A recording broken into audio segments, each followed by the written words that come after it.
Welcome to Book Banter with me, your host, Dianne Burkhart. I hope you will join me every Wednesday as we explore all things to do with, well, books. Let's get on with our show today. Hello, my happy people. Have we got a great show for you? Thank you for joining us today, November 30th, 2022. I am so excited about this. We have got so much to cover. Things have been just going crazy the last week. You know, I was getting ready to go to Bolton in the UK for the She Inspires Awards because I was a finalist for the Shiro Award. We'll get to that at the end of the show. Before I left on that trip, though, I got a call from the publicist for Sonali Dev. You know, I was gushing about her not too long ago, and I was probably pronouncing her name wrong in the last show, but her name is Sonali Dev, and she wrote The Vibrant Years, which actually comes out tomorrow. There's been a lot of advanced copies, and oh my gosh, it is already just exploding. This is an interview you're going to want to settle in for and just relax and listen to the whole thing because she is fantastic, her book is fantastic, and you're going to want to hear about it. Now, be sure and stay until the very end, and I'll tell you what happened in Bolton at the She Inspires Awards. If you have not checked out their website yet, please do so. It is a fantastic experience. The event is just amazing. The charity work and the cultural work and community work that this organization does is phenomenal. You really need to check them out. But let's get on with my interview today because it is so good.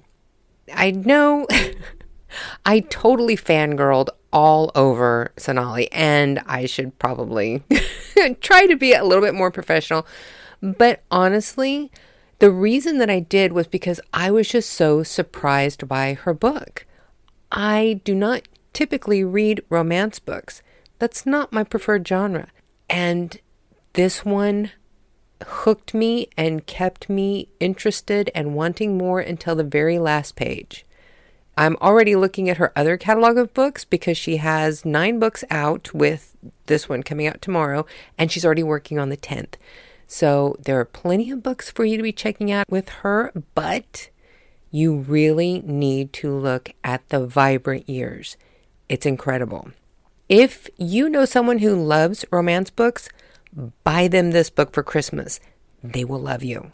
If you know someone who is not into romance books, but just loves a well-crafted book with vivid characters that you can relate to, buy them this book. You may turn them on to the romance genre. No matter what, if you know somebody who just loves to read a good, well-developed story, buy this book. Okay, and I want to be very clear. I am not getting paid for any promotion. I have not been paid to do PR for her. This is just honestly my opinion about this book. And I read all the time, but I have not gotten this excited about a book in I don't even know how long. So it's really hard for me to contain myself because I just loved it that much. And that's just a personal opinion. But enough about this. Let's get in with the interview. And you're probably going to laugh at me because I was just so excited to talk to her about the book that I kind of did my interview a little bit backwards. So you'll hear whenever we try and actually start from the beginning in the middle of the interview. So sit back, enjoy, and I will come back at the end of the interview and tell you about the She Inspires Awards in Bolton, UK. So here we are. Please help me welcome to my show, Sonali Dev. Hi, so Thank nice you. to meet you. It's so nice to meet you too. I have so been looking forward to this. That's great. Thank you. I just wanted to go ahead, for those who don't know who you are, to give like a good quick background, cover some of your earlier books that you have out and some of the achievements that you've had, and then spend the majority of the time talking about The Vibrant Years and really hitting home that it comes out on the 1st and it would be a fantastic Christmas present. I mean, it really would, right?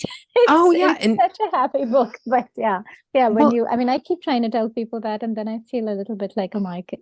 I will be more than happy to drive that home for you because honestly, I do not read these kinds of books. I read for escapism. I read fantasy and like vampires and werewolves and weird things that have nothing to do with reality. I read for escape. So I never pick up books that are about like actual interpersonal relationships. I don't read romance.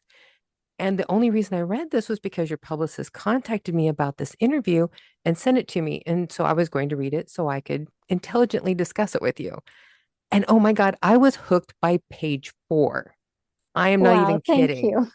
because Thank just your style, the colorful language and the interpersonal relationships, it drew me in. And I found something that I could identify with every single one of your main female characters. I Thank mean, you. I love to say that this book is basically everything I've ever wanted to say about being a woman. And I mhm. think that that's a pretty universal thing, you Oh, know. it totally resonates. Thank you. It is, and I'm hearing this from, women certainly across America and across the world who are feeling that way. And so I have rarely ever met a woman who doesn't share, that push and pull between what's expected of us and personal freedom. And I Yeah. think that that's the essential female journey. And I think that, this book speaks to that a lot, as I think a lot of my writing does. That's, if I had to identify a central theme of all my work, that would be it. It's this journey of finding yourself under all this conditioning and under all this expectation. We are, from the day we're born, kind of told what we need to be for everyone else. Oh, And yeah. I think that, finding ourselves inside of that without losing our community is the fundamental feminine journey. And I do think that that's at the heart of all my novels. I know growing up, I was taught you need to learn how to cook, you need to learn how to clean, you need to learn how to sew, all of these things to be a good wife and mother. Yeah. And And the fact that you have to be a good mother first above mhm, all else, and and a good wife and a good daughter, and a good girlfriend, and all of that. That's the first thing, that we don't exist if we don't do these things well, which is be these roles. exactly. And I was actually, whenever I first started telling people I wanted to go to college and have a career, they're like, why? Why don't you just get married and have kids? That's what people around here do. Why do you want to go get college? And I actually didn't get married until I was 46 and went to college and got a couple of degrees. Before that, Yeah. I was the odd one out. Yeah, the kind of middle class or upper middle class privileged Indian experience, the way I grew up, was a little bit different, where we were expected to be all of it. Like in my family, there was no question. My grandmother was a medical doctor. And so there was no question of not going to college or not having a career. It is, what do you want to be, not if you're Mhm. going to go to college. But that didn't in any way detract from all the other stuff. Yeah. So I always joke, when I had young children and I went to bed exhausted out of my mind every night, that I was expected to have my father's incredibly successful career and be a domestic goddess like my mom, Hmm. when those two only did their pieces. Yeah. And I have always had the expectation from myself, and everyone around me has always had the expectation from me, that I would be both those things and be them spectacularly. And I don't think that this is that this is a unique experience in any way. So even if you were expected to do one of those two things, that right there is an expectation, right? I mean, you were Hmm. told what you were supposed to do. Not that everyone isn't, but you've made that journey to figure out what it is that you want outside of what you've been told you have to be. I think that was one reason why the characters from your book just really got to me was I just saw so much of everything in there. But I've kind of done this a little bit backwards here. I do want you to explain just who you are and, just a little bit of what you would like people to know about you. Wow, that, it's been 9 books with me trying to figure that out. And I'm writing my 10th one now. But I am Sonali Dev, and I was born and raised in India, in Mumbai, particularly Bombay, when I was young. And I have now spent more time in America than I did in India. So half of my life has been evenly split in terms of time. I identify very strongly with both my cultures. Mhm. I own my Americanness and my Indianness fully. I feel like it is one of the best combinations in terms of the old and the new, and a culture that's community focused versus a culture that is self focused, and all those things personally for me I think are such a perfect fit that I think that's a huge definition of my identity. As I said, The Vibrant Years is my ninth book. I sold my first book almost exactly a decade ago, and my first book came out about 8 years ago. And so I have done this for a bit. And when I started, we were in a place where there was almost nothing that looked like my books on the shelves. Mhm. And publishing, media, the world around us in this past decade has changed almost beyond recognition. It was when I started out trying to be published, almost unimaginable that we would, that what is happening now might even start to happen. I do believe we have a long ways to go, but I think we've come to a point that was really hard, at least for me to imagine 10 years ago. I hoped for it with all my heart and worked really hard so that it might happen. And so I'm really glad that we're here, where, across the world in Germany, you're interviewing me about this book, with three generations of Indian women. So I think as far as my books, what I'm trying to do is try to give readers a gamut of emotions, because I feel reading is the safest way to leave your body and experience humanity. And I think that the definition of having lived is having felt and having, Mhm. had experiences outside of yourself. And reading is the safest way to do it. You called it escape when we first started talking, but it's leaving your own experience, right? Whether you're leaving it to get into darker experiences in a safe way, or even happier experiences, Yeah. so that you might believe that they can actually happen. So reading, at a deep conditioning level, is able to reach parts of us that other things can't reach. And it's probably one of the best ways to internalize an experience outside of yourself, especially fiction. I think more than nonfiction does that.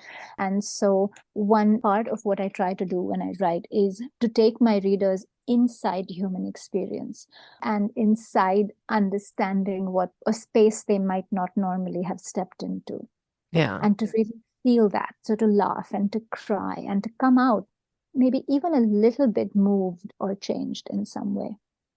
Now, before I was approached by your publicist, I had not read any of your books. So I thought I should get to know you a little bit better before we do this interview. So I checked out your website. And I did notice that you have been writing for quite a bit longer than just when you've been publishing books, because you wrote something when you were 8. Yes, I think I actually started to write before I read. And by that, I don't mean pen to paper, but I was telling stories, even before I could read. My father loves to tell people how his other child and other kids, when they go to bed, parents say, all right, bedtime story time. And when he tucked me in at night, I was the one who said, Papa, I'm going to tell you a story. So so That's I great. told my dad stories when I was, so I was writing, I think even before I was reading. So I do not ever remember a time when telling stories, playing with words was not something that was absolutely an essential part of who I am. And even, another funny story my mom likes to tell is that when I was doing my math homework in kindergarten, instead of doing my workbook, I was making little couplets, these little poems about the cover of the math textbook. And instead of yelling at me, my mom called her sisters and bragged about it, which kind of explains how my life went. That But is yeah, so so great. it's been part of my entire life. I don't know myself outside of a person who likes to express opinions, tell stories, Hmm. make up stuff, and reach people. I noticed that you had a couple of audio recordings on your site too. And so I checked out your keynote speech from the Romance Writers of America Librarians Day from 2018. And I think that is one of the things too that really had me excited about talking to you because first of all, you have a fantastic sense of humor whenever you were, congratulating them for their huge brass ovaries. I actually laughed out loud whenever I heard that. But Thank more you. than that, at the end, when you were calling them to task, that they had to be responsible and be part of the solution for being more inclusive for books that are on the shelves, that they needed to start picking more books from authors of color, from women, from people who were not straight, not able bodied, not cisgendered, all of these groups that are marginalized and not heavily represented needed to be on their shelves. And you did not hold back. I loved that. Thank you. I think we need to have more people voicing that, standing up for that. And stories are more interesting when they're not exactly like you, when it opens you up to new things. And I think there are too many people who feel comfortable reading about people who are exactly like them. But to me, I find that boring. Yeah, same here. I mean, even when I'm reading white American literature, the authors that call to me are the ones who get into the specifics, right? Because New England culture is not the same as the South. All of the South is not identical. You Hmm. know, the West Coast, Colorado, if you are going to take me on a journey, now, the human experience remains the same, but immersing myself in a place, in a time, in a culture that is different from mine is it's just a lot of fun. Hmm. It's amazing to find that the absurd things that my mom says to me are exactly the same absurd things in a slightly different way that a woman living in in New Mexico has her Hmm. mom say to her. So there is that, understanding yourself. And I think the specificity of culture, the detail is really what roots me inside stories. And when I try to separate, when I think about what are the stories that I remember decades after I've read them, as opposed to a story that was fun enough when I read it, but the next week, if you ask me, what did you read? I have to actually scratch my head and think about it. The Yeah. difference between those two is the specificity of the world, of the culture, is really understanding that and falling into it. And that's because of that travel, because I'm getting to travel, through those details. And Hmm. so that's kind of, I think, the richest part of reading. So I completely agree with you that it's almost, I mean, it is a mix of both things. You need to see yourself in books and in media. And on the other hand, you have to mix that up with seeing others, Hmm. right? So your shoes have to be represented and other shoes have to be represented so you can walk in those. And that's the gamut of human experience that I was, talking about. And as far as calling the librarians out, when you think about it, what I was saying 10 years ago, there was really nobody telling me and other authors like me. And by that, I mean authors of color, authors of, varying genders and sexualities. There was everybody was telling us that no one wanted to hear our stories. They Hmm. were trying to do it kindly, which is what is so interesting because we've been trained to accept norm, right? And it was easy to sell norm because for 200 years this is what was being seen, and neutrality was being sold, and it was easy for those in power. And then those in power, the gatekeepers in publishing, felt, nothing stopped them from saying to us, look at the numbers, look at the numbers, look at what people are reading. But people are reading what you have made available to them, what you have Exactly. trained them to read for 200 years plus.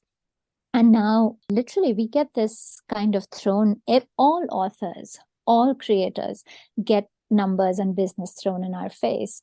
And then you add a multiplying factor of no precedent, right? Of nothing that has come before us that we can step on. And so you're literally creating space and you're creating, you're breaking through walls, all the terrible cliches and metaphors. Hmm.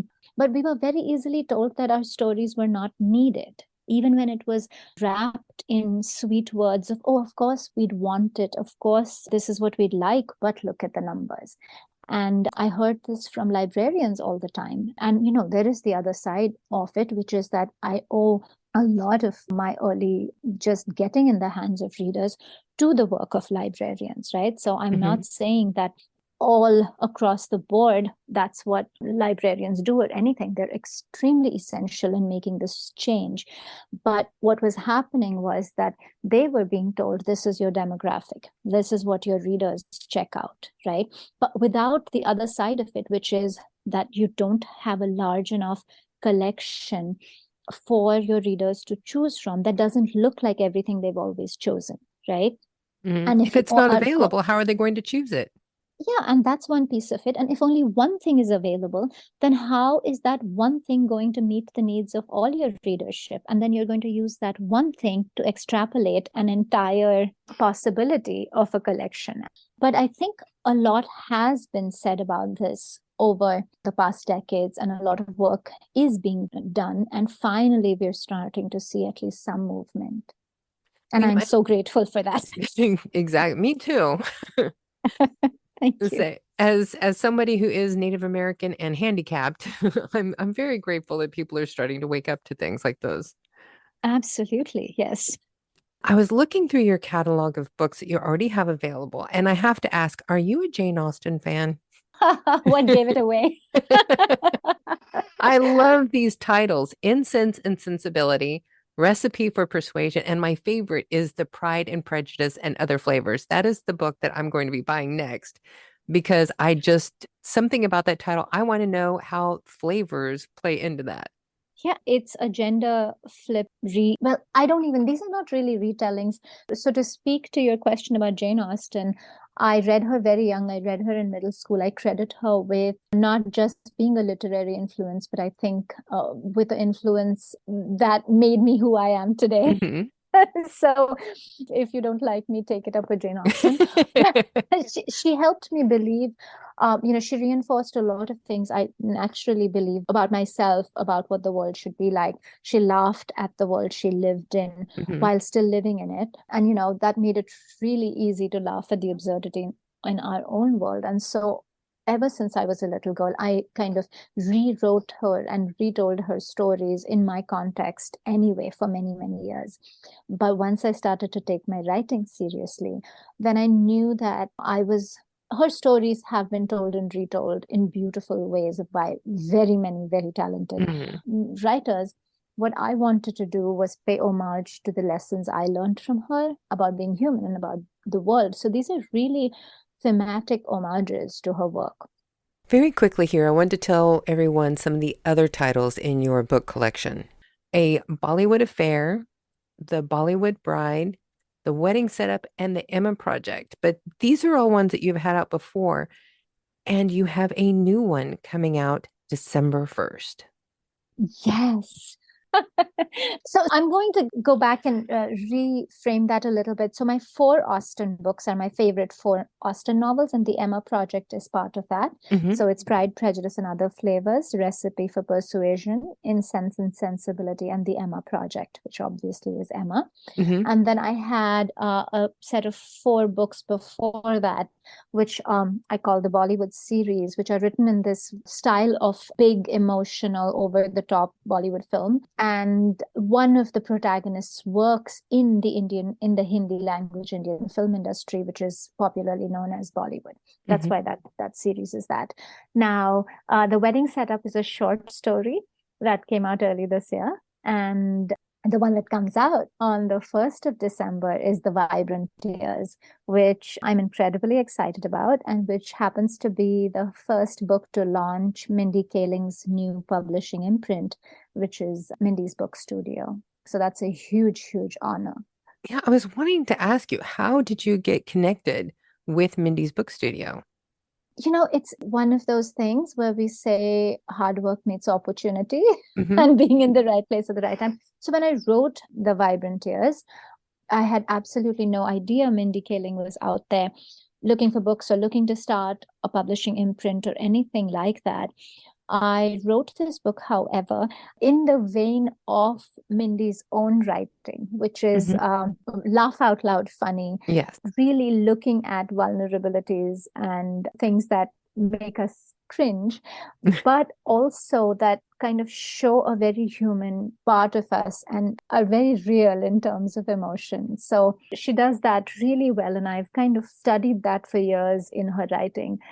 That did influence this book, but I had absolutely no idea. At the very same time, she happened to be looking for a book to launch her imprint, and she was obviously looking for the same things. And it was a matter of being in the right place at the right time, and I couldn't have asked for better, especially because I'm such a big fan. Yeah, definitely. She is an incredible talent. I mean, she was on The Office. She's a comedian, screenwriter, producer, writes her own books. Now she's a book publisher. I swear, if she has a fantastic singing voice, I'm going to have to hate her because that would be too much talent in one person. Or if she paints, you know? Exactly. But yeah, her writing on The Office, I think, is some of the most spectacular work I've ever seen. So Yeah. She was just it, incredibly talented. And I have to say, it's like I would think, being the very first book coming out from her publishing house would be a little bit of pressure. But I was looking at Amazon today. And well, actually, I looked at it last night and I checked it again today to see if there was any difference. The Vibrant Years has not even published yet and already has a 4.4 out of 5 rating with, let's see, yesterday it had 2,149 reviews. And when I checked it again today, it had already gone up another 162 reviews in less than 24 hours. You are sitting at number one in friendship fiction in books and Kindle, number 5 in women's domestic life fiction, and number 47 overall in the Kindle store. And it hasn't even released yet. How does that poof, make you feel? um, a little bit, it's a little bit surreal. But I do really, really love this book. And what's more important than all these numbers, they are amazing, is Hmm. the details of what people who are loving the book are saying about it. And it seems to be exactly the thing you and I were talking about, which is that a lot of women are seeing themselves in it and really relating. And the humor, which is the escape that we were talking about, I think we live in times when a good laugh, and I'll go back to what, one of the seeds when I started to write this book, I was hungry to write something really funny. And that was because, we were just starting to come out of the pandemic. And I think I survived the pandemic in the way that I did because I completely lost myself in comedy. I pulled up all my binging, everything I read.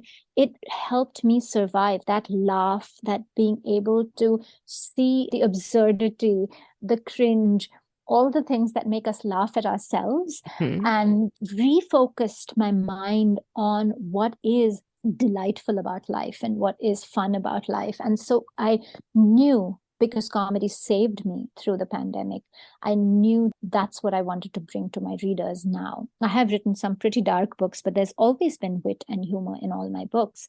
But I knew that I wanted to write things where I wanted you to scream with laughter at least once in the book. And, and I think that it came from that place of honestly giving what I wanted. We are told constantly to write what we want to read, and this absolutely is that. And I Hmm. think that that to me is really important. I have gone in and read especially my better reviews because I'm a delicate flower like that. I try to avoid the bad ones. All the power to anyone who doesn't like it. We're not sheep and we can't all like the same books. But for people who it has connected with and people who have loved it, I just love what they have to say. And that's the most beautiful thing. And that gives me hope for the longevity of, this wonderful moment I feel like I'm having, because I think what I set out to do is hitting the mark that I set out to hit, which is to make people laugh and feel seen and feel okay in their skin. Definitely. That's how it came across for me when I read it. Now, why Yes. don't you tell us what is the Vibrant Years? It is the story of three generations of women. out on the modern dating scene at the exact same time. So it's a grandmother who is 65, and this is a hot grandma who is taking her new retirement community by storm. Her daughter-in-law, who has been working really hard to make a name, make a place in television anchoring in Florida and coming up against all sorts of roadblocks. And the granddaughter, who is a 20-something coding genius, who has suffered from anxiety her whole life. But when she was 16, she wrote an app to help herself that matches your spiraling thoughts and your mood and what is happening to you physiologically with music and chants. And so she wrote this very young to help herself, but it is now used by millions of people around the world to help them survive, to help live a better life. And it's incredibly important to her. So, of course, she's a prodigy and she's a very special young person, but she is about to lose that. A lot of the people who rely on it are about to lose access to the app. And so to save her app, she pitches in a panic another app to her investors. And this is a dating app that's based in self-discovery. And so when she does that, she has never dated in her life. And so she needs to very quickly understand what the dating apps that exist. She needs to research them. And so she ropes in her 65-year-old widowed grandmother and her 47-year-old divorced mom to help her research dating apps. So that's the general framework of the story. But it really is a journey of these women learning how to live life on their own terms, because now as women, and I think that the modern dating scene is such a great metaphor, an allegory for where women have come in terms of the choices they can make, how they can live, lack of taboos, all of that, right? Because how my daughter dates and how my grandmother dated, there is literally centuries between that, right? Emotionally, it's a whole different paradigm. And so it's a really great place, I thought, to explore how far women have come and what that means for our life in real terms, we have all these choices, but what has it made easier and what has it made harder? And what does that say about us actually living lives on our own terms now? And I have to say, I loved the dates that you gave them from the dating services, because that's how I met my husband, was on a dating website. But I had many dates before I met him that were not, well, let me just say they were memorable in the wrong way. And you know what, honey, you are not unique in that, which is Yeah. exactly where this comes from. People ask me all the time where it comes from, and I have been married now for 26 years, so it's been a while for me. But my closest friends have been doing this for a while, from the Hmm. very first versions of dating apps to now. And I swear this is one thing where fact is definitely stranger than fiction. You could Yeah. not. So when I sat down to write this, the stories I had heard for years and years and years, there was nothing I could come up with that could be more bizarre than what actually happens.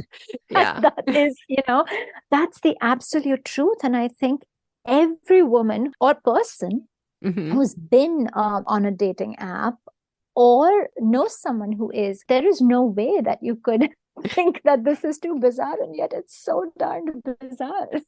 So yeah, I was laughing so hard when I was reading those parts because I'm just like, yeah, that would happen. That Yeah. could happen. Oh my gosh, I had so much fun with it, I will say. I had so much fun with those scenes, and I still crack myself up. My husband will watch me when I was doing my revisions. He's saying, "How many times have you read that book?" And I said, "At least 100 times by that point." And he's like, "How are you still laughing?" I said, Because it's "It's still so darn funny. funny." Yes. Would you have time to maybe read a little portion of your book? All right, here it goes. The Vibrant Years. Chapter 1. Bindu. The way a woman wears the color red tells you everything you need to know about how she sees herself. The first time I saw Bhanu, she was wearing a red bikini. From the Journal of Oscar Set. It wasn't every day that someone left you $1 million without so much as a warning and no way to give it back, no matter how badly you wanted to. For years, Bindu Desai had believed that life was a series of accidents waiting to happen. Fragile beads strung together on threads of varying strengths. The only way to keep them from shattering was to stand utterly still and hold them as carefully as she possibly could. Then, 26 years ago, her husband had died, 2 days after Bindu's 39th birthday. And she swore to take them off and move, dance. She didn't care if the beads shattered. She was going to live. But everyone in her neighborhood in Mumbai knew her. Mrs. Bindu Desai, wife of Dr. Rajendra Desai, mother of Ashish Desai, who was studying engineering somewhere in America. Sure, her choice to keep wearing bright colors as a new widow was met with tolerant smiles.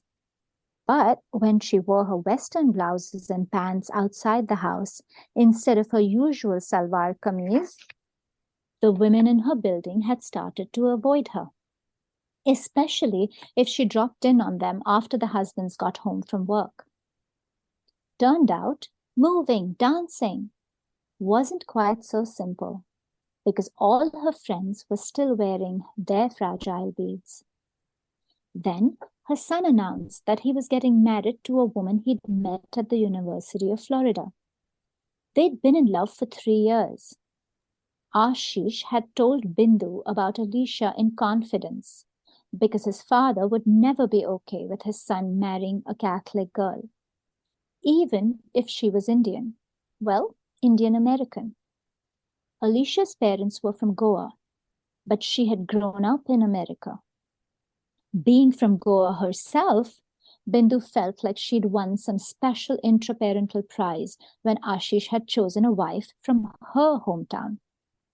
Too bad Rajendra would never know that she had won that marital contest. He'd also never know that because he'd died and left Bindu alone, she'd been free to move to America and move in with Ashish and Alicia when they had Kali while still in grad school and needed help raising her.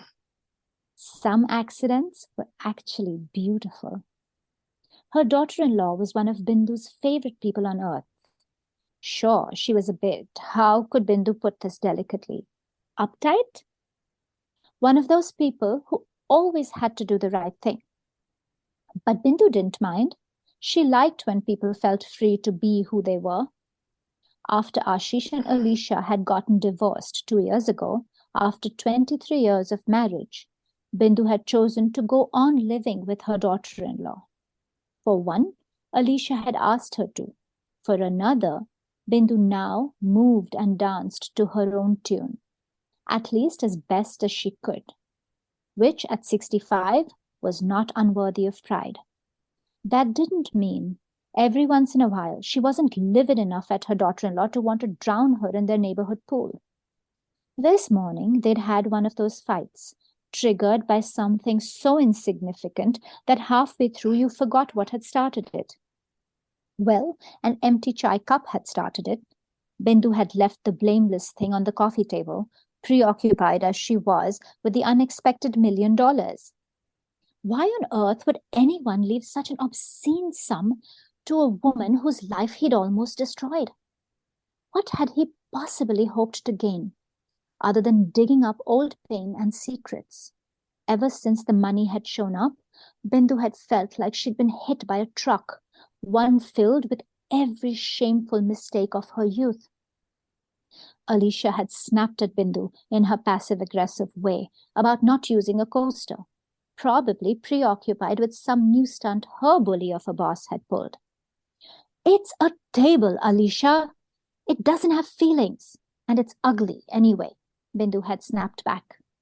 The coffee table was a gift from Alicia's mother, which explained why it was ugly and why it needed so very much care. If Bindu had her way, she'd only ever buy furniture that one could dance on, with heels. Nonetheless, she shouldn't have said it, and from that moment on, things had snowballed out of control. Hurtful words were tossed about, fragile beads shattering one by one, until Bindu declared that she was going to the open house at the retirement community that Debbie Romano had been pestering her to accompany her to. Debbie lived a few houses down from the house Bindu shared with Alicia in Naples, Florida. For years, Bindu had been Debbie's walking buddy. They walked 5 miles every day, each committed to never missing a day. Over the past year, Debbie, who was 10 years older than Bindu, had turned repetitive in her conversation. Bindu responded by learning how to block out the parts she hadn't heard before. When you spend hours walking with someone, it might seem easy to confuse company with friendship, but Bindu didn't have that problem. Defining relationships and responding to them with exactly what they needed was one of her greatest skills. Maybe it's time for me to move out, Bindu had said in the final throes of their nonsensical fight. Alicia had made one of her laugh, groan, scoff sounds. If not for that stupid sound, Bindu wouldn't have said yes to Debbie, and Bindu wouldn't be standing here in a red summer dress she'd bought online with nowhere to wear it to. That is so good. Okay. Thank you. Thank you so much. Oh my God. It's like, I want you to just keep reading the rest of the book. Thank you. I want to make sure that people realize that this book releases December 1st. That is Thursday. It will make a fantastic Christmas present for anyone on your list who loves to read. As I said at the beginning, this was not my typical genre, and I was hooked by page 4. So anybody who loves reading will love this book. I practically guarantee that. I'm going to put links in the podcast description so that people can find your website, learn more about you and your other books, and a buy link to pick up The Vibrant Years by Sonali Dev on Amazon.com, because you will want to do that. I cannot thank you enough for being on my podcast today. This has been fantastic, and I have loved talking to you. Thank you so much, Dianne. It has been a pleasure, and I'm so glad I got to talk to you. Thank you to all your viewers for tuning in. And I will be picking up Pride, Prejudice, and Other Flavors next, because I have to find out what this one is about. Well, yay. I am pretty sure you're going to have fun. With your sense of humor coming through in these books, I am positive I will enjoy this one too. Thank you so much, and look forward to the next book that you put out. So there you have it. That was my interview with Sonali Dev. It was just such a delight talking to her. I hope when her next book comes out, we can have her back to talk about that one. So don't forget, tomorrow, The Vibrant Years is available on Amazon, and you might want to check some of your other providers too. Now, I'm hoping that there's at least a few of you who are wanting to know what happened with the She Inspires Awards that I was at last Thursday. My husband and I traveled to Bolton, UK for the event, and it was just fantastic. It was at the Bolton Stadium Hotel in their premiere room. The event was just absolutely gorgeous. They had fantastic meal catered in. They had wonderful entertainment. They had photographers. They pulled out all the stops for this event. And the women who were there running the event, the ones being honored, all of the finalists in that room, it was possibly the greatest group of women I have ever had the privilege of getting to spend time with. These women are making such great strides in medicine and business, their personal lives, stepping up to take leadership roles in their community. It was just an incredible time. And I am so thankful to the person who nominated me for giving me this experience, because it is something that I'm always going to treasure. And I'm not just saying that because I won the category that I was nominated for. I was sitting there at my table with all of these people that I just met that night, and my husband was with me. And the way that they were presenting the awards, they would first start off telling a little story about the person who had won. And when they started telling my story, I just froze and looked at the man sitting next to me, not my husband, somebody else's companion. And I just looked at him and said, "Oh my God." And he just finally goes, "Is that you?" And all I could do was shake my head. I was so shocked, and it wasn't until they actually said my name that I believed that that was really me. I kept thinking, okay, maybe somebody just has a story similar to mine, which would be next to impossible because my story is so bizarre. But yeah, so they called my name, and I won the She Inspires Shero Award in the global category for 2022. And it has just been, I'm still speechless about the whole thing. I just keep looking at the award, not believing that it's in my house. It's fantastic, and it really means so much to me. And they had asked us to write a 1-minute speech, but due to time, they decided to cut out the speeches. And I was kind of thankful for that, because when I get too happy about something, I have at times had a neurological episode where it prevents me from speaking at all. I mean, seriously, I cannot utter a word. I never know when it's going to happen, so I was afraid that it might happen at this moment. So when they decided not to do the speeches, I was kind of thankful. But I do want to go ahead and share my speech here with you, because it really meant a lot to me. So this is my acceptance speech for the Shero Award in the global category. Thank you so much. I would not be here if it weren't for so many people in my life who stood by me at different points of my journey. My granny, Arlene Polk, my mom and dad, my husband, Pedro, who is up here with me right now in case I lose the ability to speak if I get too happy about this, because that has happened. I also need to thank everyone involved with She Inspires, including the person who nominated me, whoever you are. Thank you. When you live with serious, debilitating health issues like I do, people can start to avoid you. It's tough to watch someone deal with daily struggles, and it's understandable that people sometimes choose not to be there to watch you go through it. But it can start to make you feel invisible as a person.